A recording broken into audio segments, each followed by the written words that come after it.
Hello, everybody. We're a couple of annoyed grunt boys, and this is the 138th Simpsons podcast.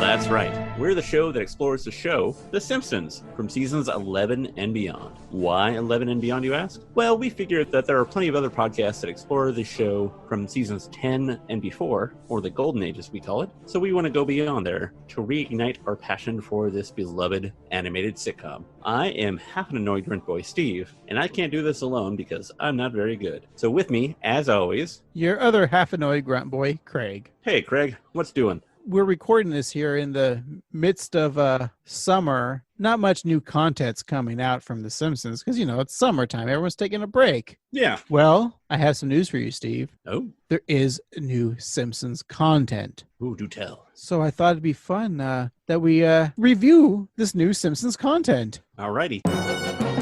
Today's episode is titled Marge Simpson Has Something to Say. It originally aired on April 14th. Your nerd code is FUTRUMP 2020. And it is from Twitter. All right. So the episode starts with, we don't get a traditional title, but we see some familiar red curtains here, Steve. Yeah, those curtains were first seen in season 2, episode 3, titled Treehouse of Horror. All right. Out steps a character known as Marge Simpson. I usually don't get into politics. We're going to pause it right there real quick, Steve. This is not a political podcast. And apparently, not a political podcast. And apparently Marge doesn't know that. All right. Well, so she stands there kind of nervously, you know. Mm-hmm. I really enjoy the animation style with the spotlight down on Marge, but like her hair is like sticking outside of the spotlight. I thought that was great. It's a really good use of lighting. It's, both professional, but also a little loose and wild. It's great. She continues talking. But the president's senior advisor, Jenna Ellis, just said Kamala Harris sounds like me. All right, Steve, who's Jenna Harris? Well, she's an advisor for President Cheeto, as some people call him. Whoa. But she recently said that Kamala Harris, who is going to be the Democratic VP nominee, she sounds like Marge Simpson. And Marge Simpson, if you guys don't know, she's the matriarchy of a family known as the Simpsons on an animated show called The Simpsons. It's on Fox TV. Yeah, it's new, but I think it'll stick around for a little bit. So Kamala Harris, yeah, has she been on an episode before, or? I don't think she's been on The Simpsons before, but I know I've seen her on TV, mostly on other networks like CNN and like MSNBC, sometimes C-SPAN too. I've only kind of remember her on NBC. She was really funny. I think she did like a really funny J-Lo impersonation and Mariah Carey. This is back in the early 2000s, I think, late 90s. She's married to Paul F. Tompkins Anderson. Is that his name? The director? That's right, yeah. And she was great in Bridesmaids. Right. So Marge is standing there and she's talking about Kamala Harris, and so she continues. Lisa says she doesn't mean it as a compliment. All right, so real quick, Steve, who's Lisa? So Lisa Simpson is to whom she's referring. That's actually the daughter of this character that's on screen, Marge. And so Lisa is a precocious 8-year-old, but unlike most 8-year-olds, she's politically aware and she's very conscious about the environment and politics and just issues in general. I feel that I can relate to her. You know, I find that too. There are a total of 5 Simpsons characters. Okay. And I'm just gonna take a moment. So Sure. We got Homer. Right. Who's that? He's the daddy. Oh, Steve, we're not allowed to say daddy on this podcast anymore. All right. He's the big papa. Marge is the mommy. So that's the one that's on the screen, right? You got it. Yeah. Okay, cool. And then we have Brat Simpson. I think it's Bart. Okay. We got Brat Bart, and he wears a red shirt and enjoys skateboarding. Oh, he sounds like a jerk. He has been known to raise hell. And if that weren't enough, he doesn't take shame. He doesn't feel bad about raising hell. He underachieves, and yet somehow he takes pride in that underachievement. It's weird. He sounds like a real hellion or hellraiser. Yeah. Yeah, then we have our aforementioned Lisa, who has a red dress and cares about things and has hair like a little coconut, or a pineapple, rather. Does she have pearls around her necklace? You know, she does. I mean, does she have a pearl necklace? Yes. I don't Ooh. know if her mom or dad gave her a pearl necklace, but there it is. You said there was 5. See, I'm only counting 4 on my 4 fingers, just like The Simpsons. Well, bust out that other hand because we also have Maggie Simpson, who has hair like Lisa, and she wears a little blue thing, and she sucks on her pacifier. Okay. That sounds great. Let's get back to the episode, Steve. Alrighty. Marge is sitting there complaining about Lisa again, I guess. Here's what she has to say. Here starts Act 2. If that's so, as an ordinary suburban housewife, I'm starting to feel a little disrespected. Okay, I got to pause it there real quick. Trump's administration is all about protecting the suburban housewife thing because he's making sure that low-income people cannot be near those suburban housewives. So why is she so concerned? You know how, like, dogs have whistles? Right. And we don't hear it, but it's like saying something that's not really there. Okay. Imagine if that were like a thing where you were saying something, but actually meant another thing. So like when you say suburban people, you're meaning rich white women. Oh, I see. But the Simpsons aren't rich. No, exactly. They're a lower upper middle class family. And then when you're talking about other like lower class people, you're talking about poor people and people of color because some people are afraid of people who are not like them. Luckily, here on the 138 Simpsons podcast, we're all fat white men. It's true. And we're not afraid of anything. Nope. All right, let's go to Act 3 of this episode, okay? All right. I teach my children not to name call, Jenna. I was going to say I'm pissed off, but I'm afraid they bleep it. Well, you know what? Here on the Simpsons podcast, 130 Simpsons podcast, we don't bleep you, Marge. Nope. You can say pissed off all you want. Is this the first time Marge has ever said the word pissed? I feel like it, although I do have a very vivid memory of her saying, "He's such a butthole." Well, Steve, that was the episode. How about we take a break and come back and discuss the rest of this? Sounds good. We should talk about our favorite quotes, our favorite tattoos, our visual gags, maybe some external reviews. Sure. And our thoughts. All right, we'll be right back. And we're back, Steve. Let's wrap up this episode real quick with our favorite quotes, tattoos, shirts, and, that little thing that we like. Steve, I'll start here. My favorite visual gag, I really enjoyed the curtains. I'd probably get that tattooed on me. Red curtains. Craig, I don't like the fact that we always agree, but I gotta go with you on this one. I mean, Marge was great in this episode, but the curtains really the highlight of the show. All right. But also the spotlight, I think, is very special. It was great. Too. Oh, I agree. Yeah, the spotlight. Oh, maybe I'll change my mind. So yeah, I'm gonna get a T-shirt with the curtains and the spotlight. Okay, I'll allow that. Steve, what was your favorite quote from this episode? Ooh. There's a lot to choose from. A lot of funny lines in this, but I think I'm going to go with pissed off.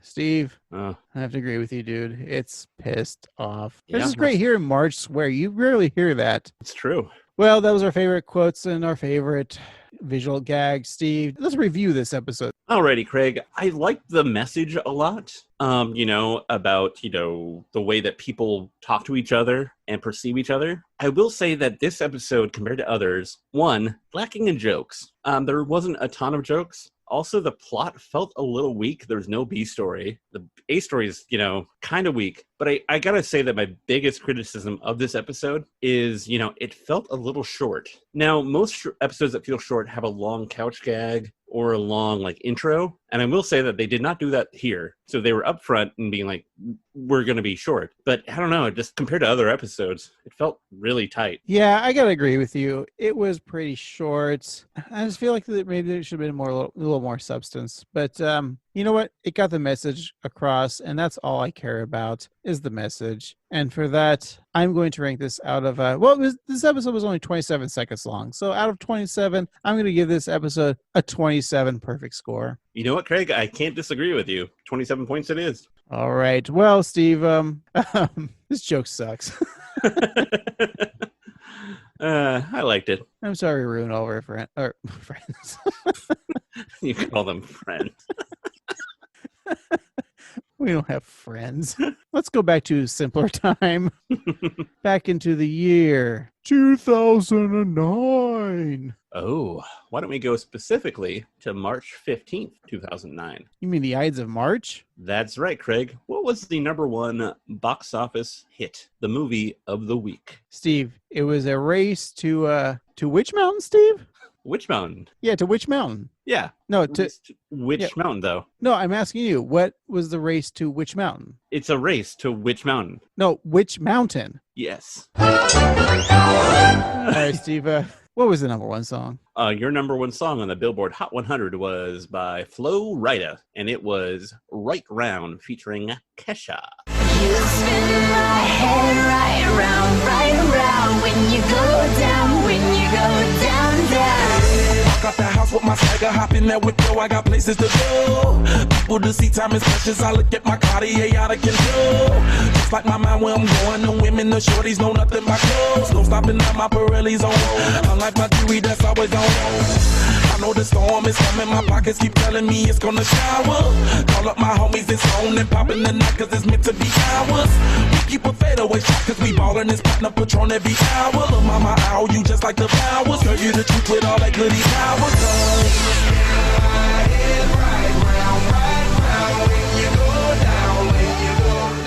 So he wrote that song, right? I assume so, yeah. I feel like he would have written it if you were dead or alive. Steve, you know what that deserves? There you go. Thank you. Give you a little rim job there. Steve, what was this episode that we're talking about?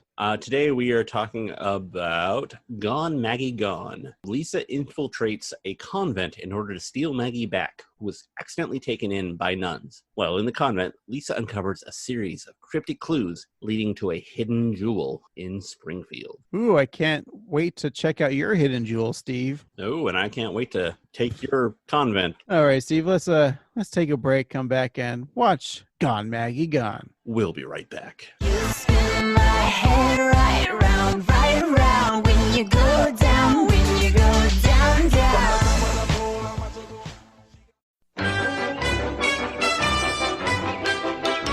And we're back. Today we're talking about Gone, Maggie, Gone, the 13th episode of the 20th season. It originally aired on March 15th, 2009. It is episode 433 in the show's run. Your nerd code is LABF04. It was written by Ian Maxtone-Graham and Billy Kimball, directed by Chris Clements, and your showrunner is Al Jean. All right, so Ian Maxtone-Graham and Billy Kimball. If you are a listener of this podcast, we've done a couple episodes that they have wrote. They have their moments, I feel. Right. So just some quick trivia up top. The title is a parody of, obviously, Gone, Baby Gone. And this episode kind of spoofs the movie National Treasure and Da Vinci Code. Yep. And this is the first episode to have that very short version of the opening sequence in high definition. Ooh. And also the second episode to feature Maggie's name in the title. The first was, and Maggie makes 3. Oh, classic. Don't forget, you're here forever. So we begin the episode with the title screen of a three-eyed raven. Now, Craig. Oh, jeez. Do you think that it's a little weird that, the show Game of Thrones hasn't even appeared yet at this time, probably, and they're showing a three-eyed raven? I mean, what's up with that? All right. Well, we got a couch gag with our friend Ralph. Yeah, he was the couch gag last week's episode, I think. Yeah, he just keeps on busting into the Simpsons house to do stuff. Yeah, speaking of busting, there's a couch that's actually a piñata. So he swings at that piñata, and sure enough, that Simpsons family falls out of their couch. Huh. It's interesting that he's wearing a blindfold in this, because the movie Bird Box would premiere 10 years later. Also, Marge wears a blindfold in this. Right. Spoilers, I'm not there yet. Oh, sorry. So our episode begins with a narrator telling of man being ruled by science industry for centuries, but that era is coming to a close. We then see an automobile being built in a factory, and as a Made in America stamp is placed on it, the car falls to a million pieces. A joke that would have surely pissed off my dad. Not a political podcast, Steve, but isn't this country pretty much a joke now? Yeah, it is. Shots fired. Hey, that's how the rest of the world sees us, so... Yeah, I mean, the rest of the world can't be wrong, can they? No, they cannot. Right. I would go ask them, but I'm not allowed to go anywhere. No, we're toddlers. I mean, our country's that young. We're literally in our terrible twos. Yeah. 200s. It's like when you're when you're a kid and you're first starting to walk and you're saying words and people are so impressed with you, but then you turn 3 or 4 and you're still just walking and saying a few words. And you're just saying everything's mine, and you don't care about the others around you. Yeah, That's what America is. it's true. We did one good thing when we were a toddler, when we were a kid. Like, oh look, they're potty trained now. And then, for the next couple 50 years, like we got by. We were cool. Yeah. Like, you guys are just still living off of that one thing you did in the 40s to make yourself a superpower of this world. Yeah. Guys, just grow up. Yeah, come on, guys. We can do better. Yeah. So anyways, The Simpsons, we get some Da Vinci Code style imagery of sketches and plans akin to the famed Renaissance artist and inventor. And the narration continues and saying that we're on the cusp of a new epoch. Once the prophecy, puzzles, and signs in the sky, and then a Magic 8 Ball sends its message. End of days. Oh, no. There's a hooded figure working on the anagram of acidic sod oven 4, which works out to be Da Vinci Code spoof. Another hooded figure draws a perfect circle as the voice states that the epoch starts today. Mr. Kent Brockman has more information and a parody of Bill O'Reilly's infamous temper tantrum. Our top story, today Springfield will experience a rare total eclipse of the sun. A solar eclipse is like a woman breastfeeding in a restaurant. It's free, it's beautiful, but under no circumstances should you look at it. We recommend using a homemade camera obscura, fashioned from an ordinary shoebox and paper towel tube. This was supposed to be pre-made. Fine, I'll do it myself. Where's the end of the freaking tape? Forget it. We'll do it next week. The eclipse is today. There's an eclipse when I say there's an eclipse. That was a parody of Bill O'Reilly. It was on Inside Edition and lost his shit and said, Do it live! Fuck it! The newsman takes off his jacket and storms off. We then see a gorgeous animation of the moon orbiting past the Earth's view of the sun as the eclipse covers North America. And then we get a shadow to overtake our nation's capital, Washington, D.C., causing bats to fly out of the Washington Monument. Then the eclipse covers the building for the amalgamated sunscreen, causing several employees to jump off the building to their shameful deaths. I like that. Ed Begley Jr. is seen driving around in a solar car, and when the shadow from the eclipse arrives, his eco-friendly vehicle is stopped on train tracks, with a locomotive coming his way. Luckily, the train is also solar-powered and stops just in the nick of time. I would say that was one of my favorite scenes. Just, I didn't look in the credits with the names. But do you think that actually was Ed Begley just going, Probably, yeah. They it probably sounded paid him. like him. I just like how his car had Ed Begley's solar car. Yeah. And it was Ed Begley's solar train. Yeah. It's a great callback too, because he's been on the show before. So and also the monorail was solar powered as well. Because there was an eclipse then. Thanks to Leonard Nimoy. Wow. Shouldn't they have then searched for the spoilers? Searched for the gem after that episode? One would think, yeah. All right. Well, meanwhile, the Simpsons family have gathered in their backyard, and each with their own homemade obscuras. After they hit the penumbra, they prepare for the umbra. Ooh. And Bart climbs on Santra's little Halpar's doghouse to get the first view, and then Homer, wanting to be the first to witness it, climbs on his son's shoulders, and Bart really strong there, holding up his fat-ass dad. Yeah. He tells his father to hit the road, you big load, and then flings him in the air. And Homer lands on his camera obscura, crushing it. My space toy! Oh, it's okay, homie. You can have my viewer. But, Mom, you'll miss the eclipse. There'll be another one in North Yemen in 2027. We have totality, people! Wow. We'll be talking about this together for years. For years! I finally feel like part of a family. Oh, I can't miss out. Just one little peek. It's beautiful. Who does Marge think she is? Only presidents can look at eclipses without proper eyewear. That feels like 8 years ago. So Marge has her eyes scorched from the image of the sun. So the family head to Springfield General Hospital, where if you died here, you'd be home by now. Dr. Hibbert, who informs Marge that her eyes must stay covered for a full 2 weeks. That's a fortnight. And Homer volunteers to be her seeing eye Homer, but quickly gives up as describing being in some kind of a doctor room is too hard to describe and quite tiring. You gotta sit down after that. The good doctor, not that one, warns the Simpson family that any stress could increase the blood pressure in Marge's eyeballs, leading to what medical experts refer to as Tex Avery syndrome. So then we get a fun little video that Hibbert shows them of the 40s animated style with the wolf in a doctor's office reacting to the sexy redhead nurse as his eyes pop out of their sockets, transforming them into applauding hands, and then giving 2 thumbs up and shoots guns into the air. His pupils then turn into lit bombs, which explode, leaving his sockets hanging limply out of their eye holes, much like the elderly folks in our other tale. Which tale is that? Hi, Steve. I think that's a scorpion's tail. Which, was, of course, was written by the writers of this episode, Billy Kimball and Ian Maxtone-Graham, in our episode we didn't like the most. Yeah, they really like eyeballs falling out. But at least with this one, I'll say it's appropriate. Yeah. So- Homer then declares that wolves are taking our women. Oh, no. Yes. Well, we'll circle back to that later. I have a fun review. But yeah, that is some trivia. Not really. It's just that's a reference to a number of Tex Avery cartoons, particularly Red Hot Riding Hood. So back at home, the family is treating Marge like a princess. Every day is like the first 10 minutes of Mother's Day. Homer tells his wife to rest her rods and to coddle her cones. And Lisa calls for her dad, Homer, to rush into the kitchen where they find that the room has been overtaken by rats. Oh, Yeah, Indiana Jones's dad would appreciate that. it's true. The rodents are everywhere, climbing through the cabinets. They're on the kitchen table, and they're using the paper towel rolls at treadmill. They're also riding an egg beater, and they've completely taken over, Steve. Oh, boy. Not taking over you, just taking over the kitchen. No, yeah, they haven't taken over me yet. Yeah. If they did, you'd be actually a good cook. Oh, Oh, wow. throw in Good some. cook. Yeah, I'm sure you're fine. Also, you're wrong, Craig, because if they climbed on my head, what would they grab? Homer has more hair than you. It's true. Everywhere, too. Yeah. I've seen.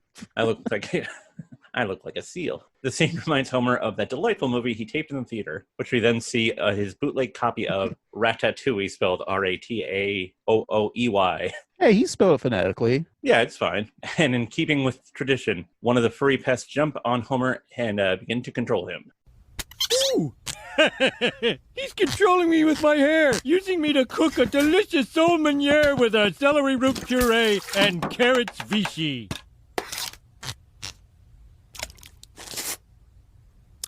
This is good. Good, but not great. I'll go get some rat poison. Homer then grabs the strands of his hair that were previously held by the rat and walks himself out of the room. I know they've done a Ratatouille parody before. I think it was one we reviewed, because I remember saying, like, I still haven't seen Ratatouille, and as of this recording, still haven't seen Ratatouille. Huh. I watched it, I think, at the beginning of quarantine, actually. Did you learn any new recipes? No. I will say that I think that Ratatouille, the dish, is more fancy than it is good. It's basically just vegetables. Yeah, and I think we've had the same conversation that I've never had the food either, so Okay. 2 strikes for Ratatouille. But the film is fun, and I forgot that Janine Garofalo was in it. Well, anyway, Homer heads to the Shelbyville shopping center, where he finds Best Buy parody Pest Buy. Inside, a sarcastic guy has the poison to kill those dirty rats, and the clean ones too. Maggie is instantly drawn to the candy-colored poison. Homer sets Maggie on the ground, where Santos E. Halper is trying to steal Maggie's toy bunny. Doesn't he say something like, I don't know why they look so appetizing or something like that? What is it with babies and candy-colored poison? I kind of like this scene, though, because the fighting between Santa's little helper and Maggie continues as Homer tries to drive, attempting to keep Santa's little helper from Maggie, and then Maggie away from the rat poison. And Homer veers off to the overpass and falls into the woods below. That was fun. Homer wonders how he will get himself, Maggie, and Santos E. Helper across the nearby river so he can drink at Moe's. Luckily, there's a small boat nearby, but unfortunately, the load is too heavy for all 3 beings to be ridden to ride the boat at once. I like when Homer he drives off the overpass, and he's just like, why did I even bring the baby and the dog? That was great. And then one of my favorite things coming up is this clip here. Let's see, I need to get the baby, the dog, and the poison across the river, but I can only take one thing at a time. I can't leave the baby alone with the poison, and I can't leave the dog alone with the baby. Can't someone help me with this puzzle? Professor Frink, help me figure this out! Yo, over here! What? Oh. Great time to nap, Einstein. So Professor Frink is now dead. Homer murdered him. Mm-hmm. He's just trying to throw the pills to get his attention, but it was a lucky shot. Million to 1. Yeah. Well, that first act ends with, like I said, Professor Frink. No, I'm just going to say he died. Okay. We get a graphic that shows Homer's dilemma and the text that reads, Puzzle the first. How does the fool cross the river with his burdens 3? So Homer, in the next scene, is drawing a diagram in the sand to figure out his conundrum. And he thinks he's got it figured out, but then discovers that canines are pretty good swimmers. Okay, Maggie, dog, poison, you're all involved, so listen up. First, I row Maggie over, leaving the dog in the poison. Then I row back alone, take the poison over, and bring Maggie back. Then I take the dog over, come back, get Maggie, row across, and before I know it, I'm back at home. Huh? Were you listening at all? Sir, I'd be obliged to you if you'd help me puzzle out my fox, duck, and corn situation. Well, the puzzle done puzzled itself out. Well, it's one of my favorite, the whole duck and corn fox thing. It's old. It's a classic riddle. Right, and I remember that riddle like in like elementary school. Yeah. And I think the one I really think most of is that episode of the UK Office where they're having to do the same riddle, and Tim and Gareth are teamed up to figure it out. Oh, right, yeah. I think it was like the last episode of the first series. I don't know. But I just remember Tim going, "Yo twat, yo twat, yo twat." Or twat. And because that's the same episode with free love on the free love. Free love Free. highway. Yeah. That's my favorite episode, I think, of The Office. UK. OG. Oh, yeah. That's long. Chunk. Homer and Maggie are now across the river, and the Simpsons patriarch must now find a safe place to keep his daughter. And what's safer than children than the watchful eyes of God? Homer drops Maggie off at St. Teresa's Abbey, where they'll keep an eye on her. Homer will be watching too, just in case God's busy making tornadoes or not existing. I like that line. That was a good line from Homer, yeah. So he hops back in the boats, only to discover that he's left Maggie amongst Catholics. Oh, no. Yeah. When he attempts to retrieve her, an angry nun points out that the mission statement of St. Teresa's is clear. Any child left here will be cared for by Sisters of St. Teresa. Any child left here will be cared for by the Sisters of St. Teresa. Why would you leave such a beautiful baby on our doorstep? 'Cause she was fighting my dog and stealing my poison. Now give her back so I can take her home to my rat-infested house. No, the poor dear is right where she belongs. Come on, lady, have a heart. I'm sure your husband does stupid things sometimes. I'm married to Jesus. Yeah, right. And I'm married to Wonder Woman. Ah! So the nun slams the door shut, showing off a neat sign of Mary praying with the old English script that reads, scram. No spoilies, but I like that as a graphic. Mm-hmm. Back at 742 Evergreen Terrace, Homer is commiserating with Bart and Lisa about losing Maggie. Bart reminds his father that Marge can't handle any stress right now. Suddenly, Lisa has an idea. One of us can go undercover as a nun and infiltrate the convent. Oh, no. Oh, no. Oh, no. There is no way Homer Simpson's gonna put on a dress and act like a nun. Told you there was no way I would do it. Are you sure you don't want me to do it? 'Cause I can do it. I got the outfit right here. Huh? Dad, leave so I can get into character. I don't know. There's just that one so dumb, but in a good It's way. the sound effect, I of the think. sound effect, like the classic, like a Tex Avery. Yeah. Like Looney Tunes. Like, and just the whole setup, you know, that classic sitcom cartoon, like, no way you're going to get me in that dress. It's very much like, I've been watching a lot of Comedy Bang Bang on Pluto TV. Oh, yeah. And it's just, it's definitely something that Comedy Bang Bang, the TV show, would have done. Absolutely. I live for that kind of dumb joke. Yep. So Lisa takes out her Darwin emblem necklace and pops off the word Darwin, as well as the feet that signify evolution, and voila, she has an ictus, or it is more commonly known, a Jesus fish. And she asked to join the order, and the nun asked Lisa how she feels about kneeling. Who is she calling Kaepernick? Disgraceful. Anyways, son of a bitch. He's a terrorist. Lisa can't get enough of kneeling, so she's in. And the nun shows Lisa around and tells her that she must wear her habit modestly, and not like Sister Marilyn. Yeah. We get a Marilyn Monroe nun standing over a grate, blowing up her habit. It's a hard habit to quit. Just then, Lisa finds the nursery. She looks into the classroom as a nun is singing, "If you're happy and you know it, that's a sin." There are plenty of babies in there, but no Maggie. Mother Superior, are those all the babies in our orphanage? Looking for more unwanted babies, are you? Well, next week's 9 months after the prom. They'll be stacked up to the ceiling. No, I was just thinking you might have some in the back you haven't put out yet. Oh, a doubting Thomas, are you? Well, more of a curious George. Well, little monkey, it's time for you to spend some time with the man in the yellow hat. Why would Mother Superior lie to me about not having Maggie? What is going on? A jewel. Why would nuns want a jewel? Find the jewel. Find what you desire. The jewel will lead me to my baby sister? Why are you telling me this? Because I'm sick of that Mother Superior. Whenever we play football, she has to be quarterback.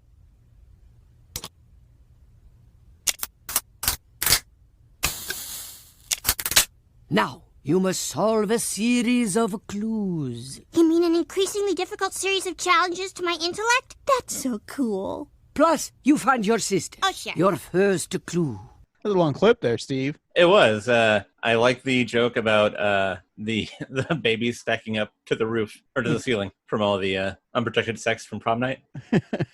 And I like that referring to not a doubting Thomas, but a curious George. And she has to visit the man in the yellow hat, which is Jesus, because he has a halo. George. Yeah. Oh, it's Curious George Jesus. I think so. I think it's a whole allegory for creationism versus evolution. That's why he's hanging out with a monkey all the time. Well, so the nun points to a stained glass window of Lisa discovering the jewel. It reads, Horte durum in corde et anima, which is Latin for seek God with heart and soul. Well, what does that mean? You're nuts in my face. No. Lisa sees the nearby pipe organ and is inspired. She quickly takes to the keyboard and starts playing Heart and Soul. This causes a mechanical whirring, and the organ opens up and displays a complex Game of Thrones style diorama, which shows a mechanical angel turning a key, starting a series of events for the Rube Goldberg device. Yeah, a marble rolls down a path, flipping a Pontius Pilate figure who is sitting at the Last Supper. The figure lands on a scale which raises a lit candle just below a small vial of holy water, and the water boils, and steam powers a locomotive which opens another door, revealing more gears and cogs and moving parts. Lisa watches on, growing bored. One of my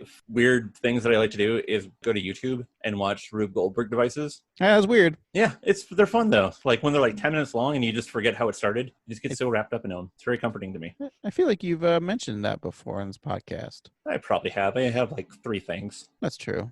3 more than me, Steve. There you go. Well, so back at home, Marge, she's still blindfolded and comments to Homer that she hasn't held Maggie all day. And Homer thinks quick and puts Maggie's dress on his arm and makes a little Maggie face puppet, even drawing eyes on his hand to deceive his temporarily blinded wife.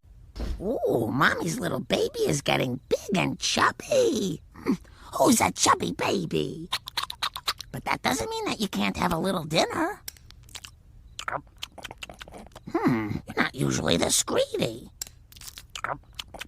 Cool it, she's getting suspicious. You call it. I'm hungry. Kent Brockman talked about breastfeeding in the beginning of the episode. Shouldn't have been this right now. Marge should have pulled out her breast, and Homer should have been using his hand on her nipples. Huh. Why didn't they animate that and air that on TV? Why didn't they show that at 8 p.m. on a Sunday night? Huh. I don't know. Steve, you don't like my breast idea? I mean, I would be lying if I said that it hadn't crossed my mind too, but I didn't want to say anything. Anyway, let's jump back to the Abbey. Where what do you think of the voice that Homer puts on of the Maggie hand? I thought it was funny. It's like that Ed Sullivan puppet guy. Popo Gijo? Popo Gijo, yeah. Popo Gijo. Is that right? Is that right? We jump back to the Abbey where the complex machine is finally ready to reveal a cryptic message to Lisa that'll lead her to the gem. Lisa, for some reason, knows to read every other word of the message. What if I read every other word? One more time. You're hopeless. Try again, numbskull? That's not very nice. I will try again, but not because the wall told me to. Turn around. Seek Springfield's biggest man-made ring.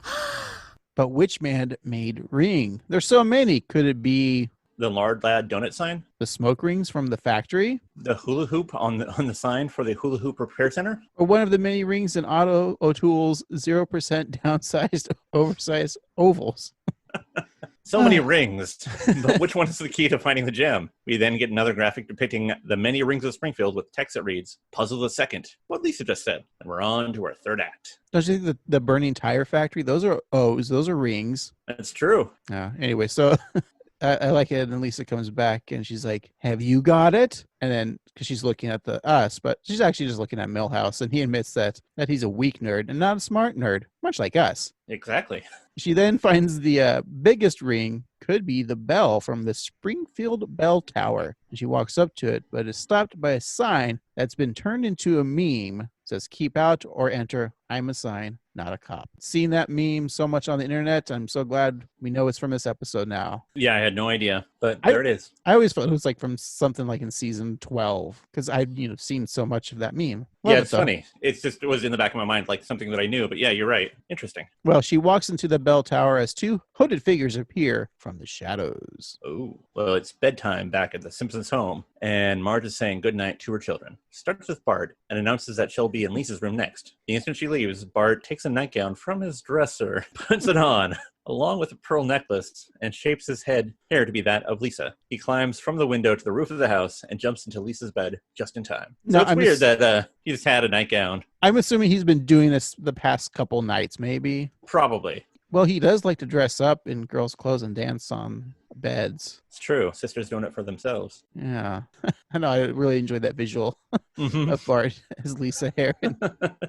So Marge goes into Lisa's room where Bart's there, of course, and she is going to wish her daughter good night, but is surprised when there isn't any response. And thinking quickly, Bart grabs Lisa's saxophone. Ooh, jazz. Keep going and I'll start. Ski bitter bim pop pop boo. I bet Bart's never picked up a woodwind instrument like the saxophone and played it. To even generate that sounds from someone who's never even done that, pretty good job. You're not wrong. I mean, didn't sound horrible. I mean, obviously he wasn't like playing a song or anything, but no, he made notes and it sounded okay. Yeah. At the bell tower, Lisa unhoods the mysterious two figures and finds that they are Principal Skinner and comic book guy Jeff Albertson. They were following Lisa, as they also are seeking the gem of St. Teresa. They knew the gem because they are an ancient order of mystery buffs who hide in shadows and call themselves the Brethren of the Quest, because they do their sleuthing in Skinner's mom's Nissan Quest minivan. So cool. So after threatening to tell Skinner's mom about the unwanted minivan usage, Skinner explains the secret of the gem. Well, legend has it, Steve, that on her deathbed, St. Teresa of Avila had a vision of a jeweler that would usher in an era of peace and harmony. She sent a team of nuns to the New World to find the gem. We then get a fun visual of the nuns sailing on a pirate ship, fencing with yardsticks, walking with a habit-wearing parrot on their shoulder, and dancing a fun jig with a wooden leg. So the nuns land in where they're greeted by the Philly fanatic. I like that scene. And they used the timber from their ship to construct a convent, and by simply just turning their ship over and placing a cross on it. And the nuns are determined in their mission. But Skinner explains, word got out about the gem. And a group of high-ranking Freemasons, led by Benjamin Franklin, George Washington, and King George III, staged a phony War of Independence to cover their search for the gem.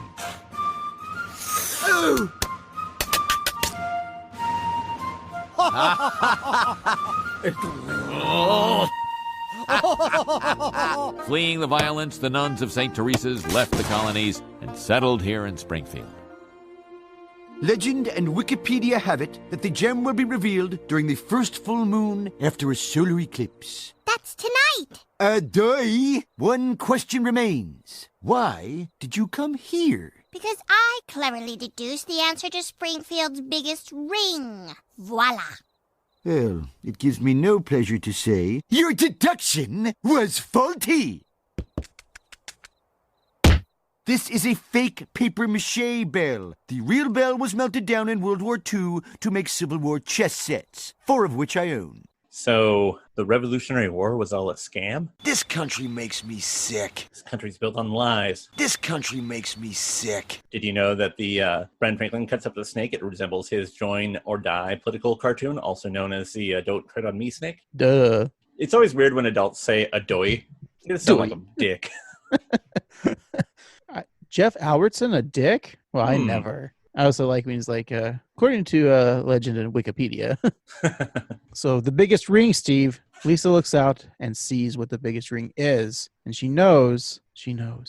It was right in front of them the whole time. Comic book guy sees it, they answer too, and Skinner pretends that he's aware as well, but anyways, he's ready to walk or drive to the obvious solution.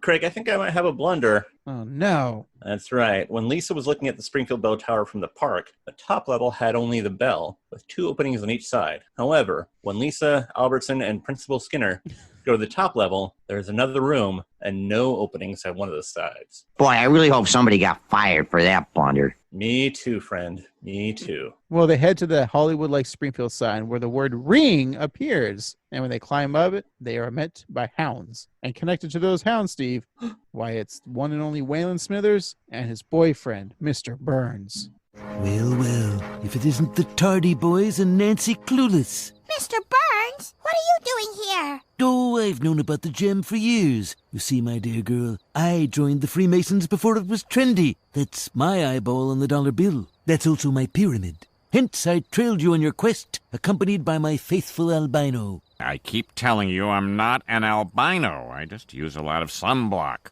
Then why do I give you all the albino holidays off? Look, there's writing on the R. No, everything is writing to you young people. From this angle, they're words. Great. Crimes. Kill. Holy. Sage. Great crimes kill holy sage. The puzzle is solved. We must warn the holy sage at once. No, that's not it. A secret message this awkwardly worded is always an anagram. Fine. Then you unscramble those letters to spell out the location of the gem, while you two dig your own graves. I like Skinner in this episode because he's just dumb. Yeah. Not knowing the ring and then... Hey, do you think that... Okay, so I know that the reference for the Da Vinci Code when Burns calls Smithers his loyal albino servant, there's in the Da Vinci Code, there's albino servant. But do you think this is actually canon in The Simpsons? I was going to ask you about this too. Because in the first season, Smithers looks like he's black. Mm-hmm. So what if like Smithers actually is African American and just wears a lot of sunscreen? Could be, much like Tobias Funke. Yeah.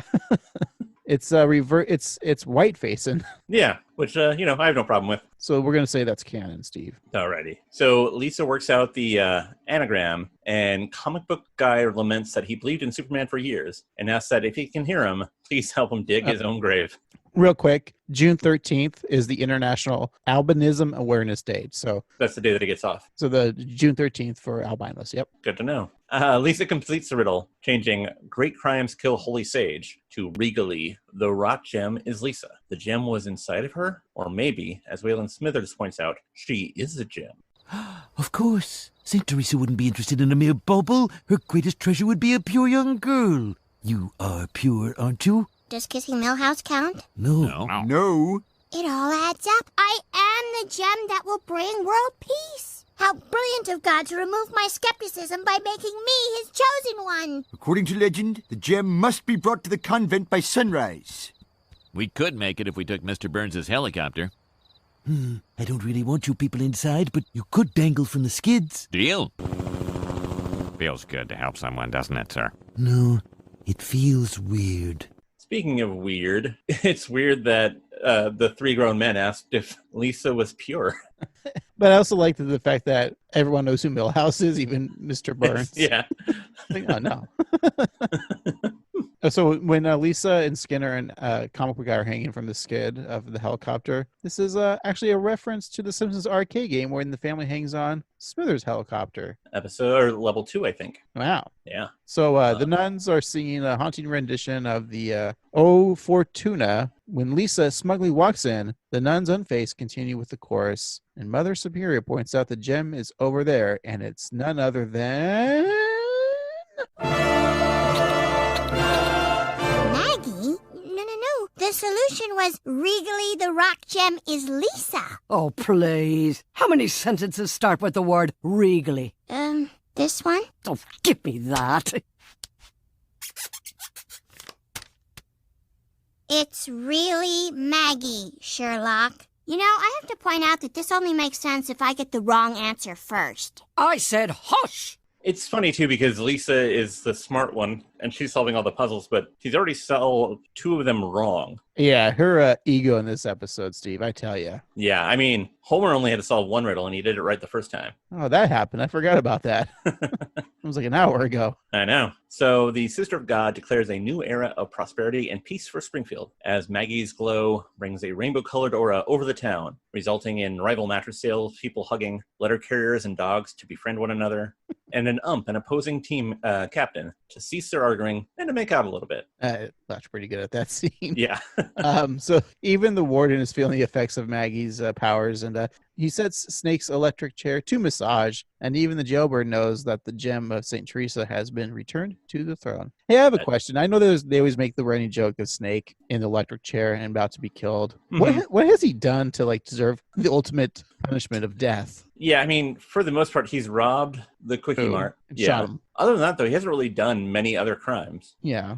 After 4 centuries of patient sacrifice, all is peace and harmony. In walks Marge, demanding her child. Her mother's intuition led her to Maggie. Lisa pleads with her mother that Maggie has brought peace to the town and reports of less road rage in Shelbyville. Well, Marge wants to see the utopian peace, but Maggie unwraps her mother's bandages, and Marge realizes that Maggie's even more beautiful than she remembers. Marge knows God would never ask a mother to sacrifice her child for the good of the world. Again. As they head home, Marge is worried that she's being selfish. Homer comforts her and mentions that he offered another gem child for the precious throne. Wonder who it was. Well, I think it was Bart. Oh. And it was. So he takes over the throne, and a picture of the Virgin Mary transforms into the devil himself. Oh. And the pillars of church turn into giant snakes, and the ground splits open as fire and brimstone appear everywhere. And this means Bart is staying up past his bedtime. Oh, yeah. And that's the end of the series. End of the series? I'm assuming so. I mean, it ends with hell on earth. Makes sense to me. Let's wrap it up. Wear a condom? Yeah. That's weird on a podcast, but okay. Done. I feel safer already. We'll be right back.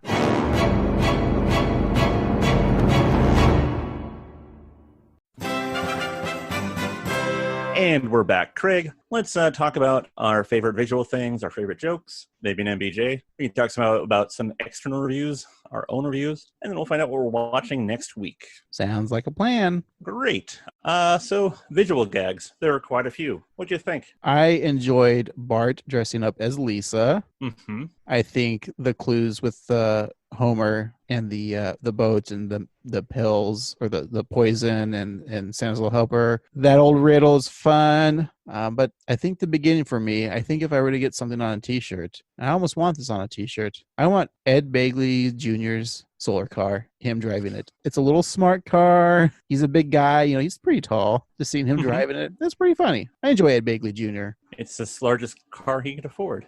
Yeah. No, that's pretty good. I like that. I think for me, there are a lot of fun ones. I do like the cryptics or the images that cut each scene with the riddle, but I think I have to go with, I mentioned it earlier, but there's just this image, I think it's Mother Mary, Mary, the good one, with the scram over it. John Lennon's mom, Mother Mary? Yes, let her be. Let her C. Letter D. Did I ever tell you, I just want to write a bit for Sesame Street. Sesame Street, so I want them to sing Letter B with Count. They're like, let there be, let there be. Every time I hear that song, letter A, I think right about before that. Letter C. So just do let it be with, yeah. Hey, call Jim Henson up and tell him I got this idea. I don't have a phone number to hell. Where's my creator in hell? Waka, waka, waka. Have you watched the... Waka, waka. Have you watched the Muppets on the Disney Plus thing? I don't think anyone's watched that yet. I tried. Oh, is it that bad? I don't think it was intentional, but the first episode, they're on a conference call that looks a lot like a Zoom call. And I don't think they planned that out. But I'm just like, I don't want to watch this. Yeah. I don't want to watch the Muppets at home. All right, well, let's go back to The Simpsons. Yeah, so my visual is the Virgin Mary saying scram. All That right. would be a fun shirt. What about for quotes? quoting quotables, I like when Homer talks about how... I'll just cut in you off case- right there. That's fine. Okay. I like it when Homer talks. I like that. That's good. Yeah, it's fun, right? Well, if you want to elaborate, I guess you can do that. When he talks about keeping an eye on Maggie in case God has to make a tornado or not exist. Yeah, that's a good line. I thought that was fun. I like the Tardy Boys and Nancy Clueless. Everybody is ever late at work. I like to say, hey, what's up there, tardy animal? And they're like, okay, Dad. Yeah, it's bad enough I have a hangover. I don't want to hear you too. Yeah. But yeah, I would say that like there were a lot of laughs on this show, but I don't know of any like specific quotes. I mean, it was cool to see that sign, the do not end or keep out or do. I'm not a sign. I like that. Yeah, that could be a T-shirt as well. Yeah, this one did have like a lot of more visual gags Mhm. than quotables, but I mean, just some of the stuff like Homer says too. I mean, even like looking back to the notes, I forgot about the Tex Avery parody they did. I mean, that was great too. Yeah. I think one of my favorite visual scenes too was when Homer is complaining, "There's no way I'm going to be dressed as a nun," and they did the quick little whoop, the cartoon thing. I think it's one of my favorite scenes too. That was a really good scene. Also, another one that I'll mention is Marge feeding Homer's hand. I thought that was fun too. Oh yeah, of course. How do we forget that? Yeah. Okay, I think my favorite quote, just a quick line from was Homer was like, "I broke my space toy." I laughed at that line. Yeah. So, and then Kent Brockman's rant, of course, we love Kent. Always. Yeah, I think I'm going with I broke my space toy. I think that's a good one. Yeah, I would say that Homer's definitely probably the MVJ of the show, of the episode at least. I'm going with Skinner because I like it when Skinner's dumb. So I like Skinner. There's my MVJ. He's a good runner-up, yeah, for me. All right, before we review, I think we might have other reviews. Yes, I have one from TV.com. It is from May 2nd, 2011, so a couple years after this first aired. It is by the writer Boomy, and they give the episode 10 out of 10. The title of the review, Wolves Are Taking All Our Women. The review reads, Wolves are taking all of our women. The best line I've heard in a long time. Where did it come from? Who was deranged enough to come up with this awesome line? I want to shake the hand of the writer who thought of this line. All day long, I find reasons to say, wolves are taking our women. Wolves are taking our women. Wolves are taking our women. Wolves are taking our women. Wolves are taking our women. Wolves are taking our women. Wolves are taking our women. Wolves are taking our women. Wolves are taking our women. And that's the review. Wolves are taking our women. I'm laughing at you, not the line. Oh, that's fine, because wolves are taking our women. Do you think they ever got to shake Billy Kimball and Ian Maxtone-Graham's hand? I'd like to think so. And then they were quickly arrested because they had a gun in their hand. Wolves are taking our women. Sorry, wolves are taking all our women. All our women. So yeah, that's a fun review. So that was a very positive review, I guess. Yeah. Steve, I have something on the other side of the spectrum of positive. I believe that would be negative. I think you're correct. All right. So this is from the International Movie Database. And it's from Sam Rec 28, reviewed June 2010. And here's the title, Steve. Pathetic, simply pathetic. Warning, spoilers. Most season 20 episodes are awful, and this one is no exception. Long story short, Homer's negligence leads to Maggie being taken in by nuns. Lisa tries to get her back while Homer tries to fool Marge into thinking Maggie's still there, while Bart does the same for Lisa. The plot is disgusting. Lisa, while trying to get Maggie back, decided that hunting for the lost jewel will somehow magically lead her to Maggie for some reason. Next, to solve a clue, she enlists the aid of Milhouse, who has nothing. But then Lisa solves the riddle a mere second later with no help. Not joking. Unfortunately, it literally only takes her 3 seconds. No, wait, it gets worse. In order to fool Marge into thinking Lisa's still him, Bart dresses as Lisa to make Marge think that he's her. Now, the problem is, Marge is temporarily blind due to staring at the sun during an eclipse. So what was the point of the cross-dressing? And then Marge confuses Bart's cruddy saxophone playing for Lisa's jazz, despite the fact that it's supposed to be Homer who hates Lisa's regular music and confuses bad playing for good. Finally, and this is the worst of all, after Maggie is pretty much proclaimed the second Christ by nuns, Marge burst in demanding Maggie back. How did she know to come? Both Lisa and the viewers ask. Well, get ready. because the answer is words cannot describe how awful Marge's answer is. A mother knows? Really? That's the best I could come up with? The writers were clearly just being lazy there, especially considering that Marge was fooled earlier by a fake hand puppet and a needlessly cross-dressed Bart. All in all, it was a pretty bad episode. Don't watch it. Ever. Wow. Very angry, Sam Rick. Yeah, that's his review as performed by me. So I like some accolades there. Yeah, that was pretty good. You definitely brought the emotion there. Thanks. You should win. You should be nominated for an award. Well, funny, it should say that, Steve, because this episode was nominated for a Primetime Emmy Award for Outstanding Animated Program for programming less than 1 hour, and Outstanding Music Composition for a series. Did you know it was also nominated for an Annie Award for Best Writing in an Animated Television Production? Actually, I didn't. Oh. Well, did you know that friends of the show, Billy Kimball and Ian Maxtone-Graham, were nominated for a Writers Guild of America Award in the animation category in 2010 for writing this episode? Ooh. Yeah, The Simpsons was the only show to be nominated in the category, with the other nominated episodes being The Burns and the Bees, Eeny Teeny Maya Mo, Take My Life Please, and Wedding for Disaster, which was the winner. Huh. Well, that's fun that all the episodes were from The Simpsons. Yeah, because I guess everything else in 2010 sucked. Take that, Family Guy. What are your thoughts? All right, well, I'll tell you, Steve. I'm somewhere in the middle of I'm not too Sam Rec 28, and I'm not really boomy. I'm a little bit in the middle. But how do you think that the wolves are taking all of our women? Oh, I get it now. It was a horrible laugh, fake laugh. I don't know. I kind of I enjoyed this episode. It's certainly not the best, and I'm not familiar with Da Vinci Code. I mean, I know the knowledge that I need to know, like the albino servant. I'm a fan of the National Treasure movies, though. Those are pretty fun. Mm-hmm. It's Indiana Nicolas Cage, but so and I like the fun little like clues that they're trying to have like the audience play along with, and they're just ridiculous. I mean the Lisa trying to figure out the anagrams. Homer in the beginning too with the riddle of the fox and the corn and the baby and that scene, and there is just like a lot of like fun little set pieces in this episode. Now, plot wise, it I don't think the plot really matters in this episode. It's one of the few episodes where I don't care that there's not really a plot that needs to be told. I think that being said,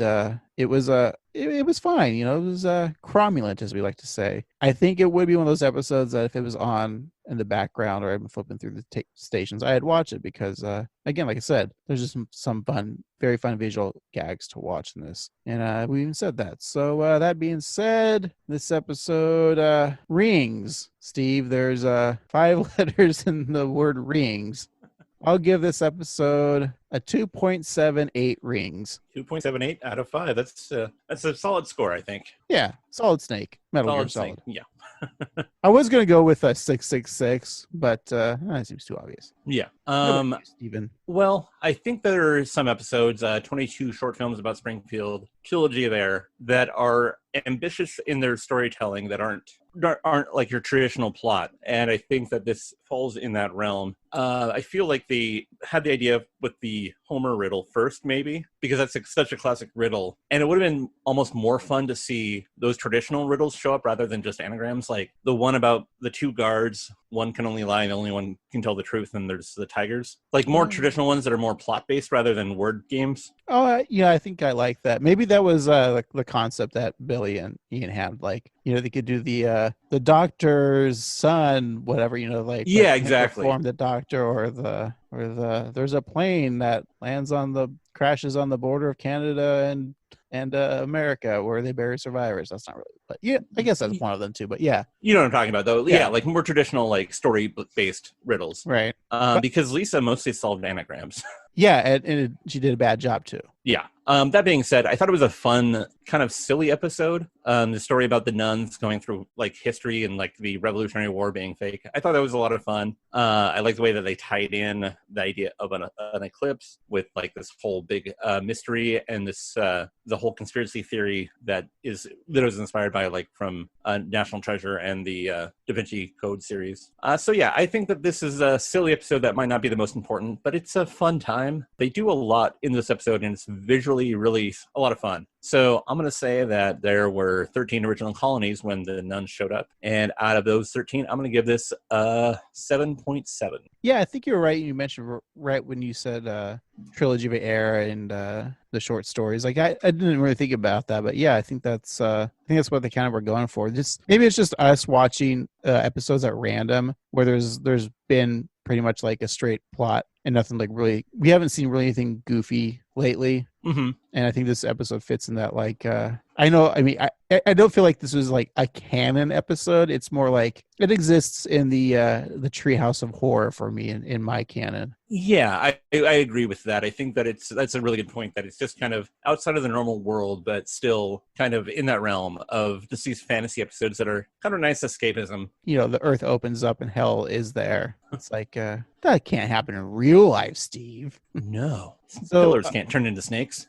Yeah. Well, that's our review for Gone, Maggie, Gone. If you just want to watch something dumb with some dumb jokes, this is the perfect episode for that. Yeah, I feel like in the before times, this would be a fun episode. Like if you went out with friends and then you went back home and you're a little tipsy and you just wanted something to watch, this would be a fun one. This is a good one. Like you got 6 items from Taco Bell and you're laying on the couch and he's like, let's watch The Simpsons. And you're like, I don't know which one to watch. Let's watch one we haven't seen before. This would be an episode. Season 20, episode 13, Gone, Maggie, Gone. All right. Well, let's find out what we're maybe watching next week for drunk Taco Bell runs, right? That's right. And to do that, we'll need that wheel of random. All right, Craig, let's spin it to see what season we are in.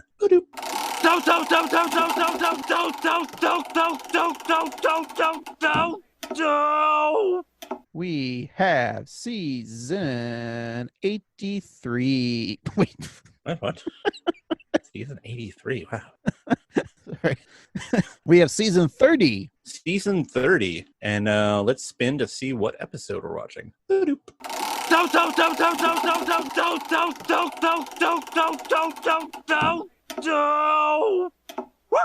We have episode 21. 21. Season 30, episode 21. Why, that happens to be Do Canada. That's right, Steve. The Simpsons holiday at Niagara Falls, where Marge must rescue Lisa when a mix-up sees her mistakenly granted asylum in Canada. Elsewhere, Homer takes Maggie to a Daddy and Me class. So this episode aired April 28th, 2019. Do you have any recollection of it? Hey, we were doing the podcast at this time. It's true. We haven't reviewed this. We've reviewed a few from season 30, so it's not too old. I do kind of actually remember this because I remember the Daddy and Me class, and I think that comes up a couple times throughout season 30. I think you're right, yeah. Yeah. All right, well, it's got Canada. We like Canada. Yeah. Mm-hmm. Let's watch that episode next week. Sounds like a plan. All right. Until then, we got a store on tpublic.com/user/annoyedgruntboys. You can also contact us on social media at 138simpsons on Facebook, Twitter, and Instagram. And you can always email us at 138simpsons@gmail.com. And you can always go to your favorite podcasting app, leave a review, subscribe, and write your favorite riddle, whatever it is. That's demanding. Yep. Do it. Or you can just write a question or a Simpsons quote. For this week, I've been half an annoyed grunt boy, Craig. And I've been your other half annoyed grunt boy, Steve. Remember, keep watching the skis. Scram. Wolves are taking all our women.